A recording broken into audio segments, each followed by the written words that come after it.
Welcome back to our 6th standard biology class, my dear students. In the previous class, we completed organisms and the surroundings where they live, habitat and adaptation.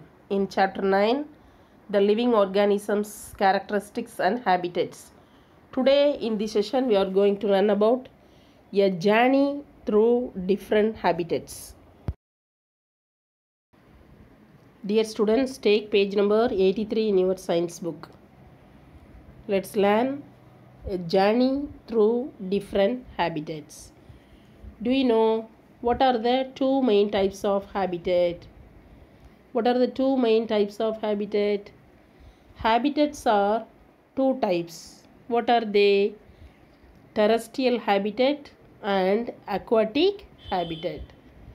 What is terrestrial habitats? Terrestrial means land. What is the meaning of the term terrestrial? Terrestrial means land. Terrestrial habitats, the plants and animals that live on land are said to live in terrestrial habitat. Terrestrial means land. In terrestrial habitat, the plants and animals that live on land are said to live in terrestrial habitat.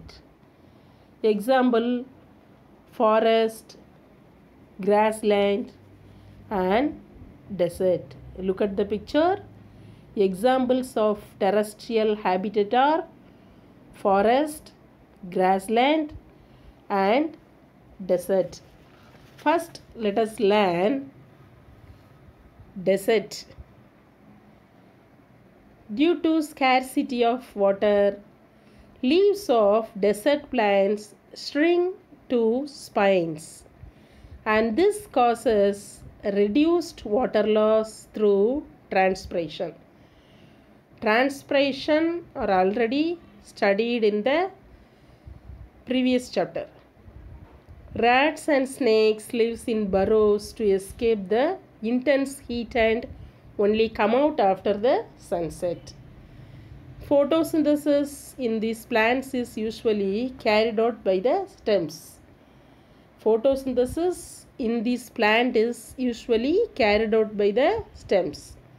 The stem is also covered with a thick waxy layer.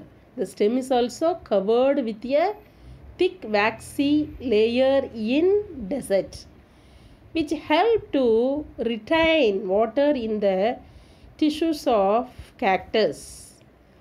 Most desert plants have roots that go very deep into the soil for absorbing water. Next, let us learn mountains. Trees are cone shaped. In mountains, trees are cone shaped and most of the leaves have thorns on them to reduce the space for rainwater and snow accumulation. Most animals have thick fur. Fur means hair.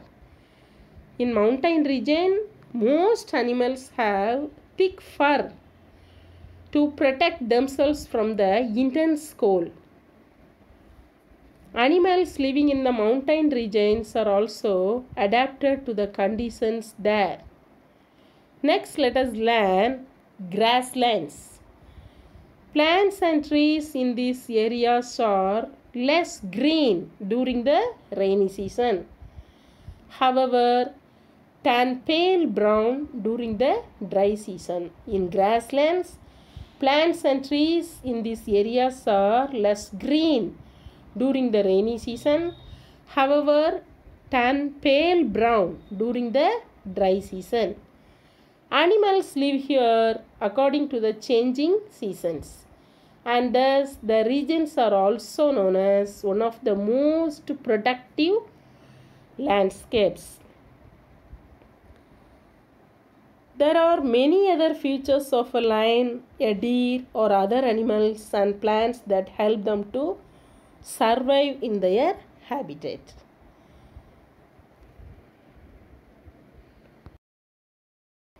Next, let us learn aquatic habitats. Look at the picture. What's the meaning of the term aquatic? Aquatic means water. In aquatic habitats, the habitats of plants and animals that live in water are called aquatic habitats. Examples of aquatic habitats are ponds, lakes, and rivers. Living organisms that make oceans and seas their home have streamlined gills and bodies. Here, they are adapted to live peacefully in salty water. Freshwater habitat, living organisms that cannot survive in salty water make freshwater as their home.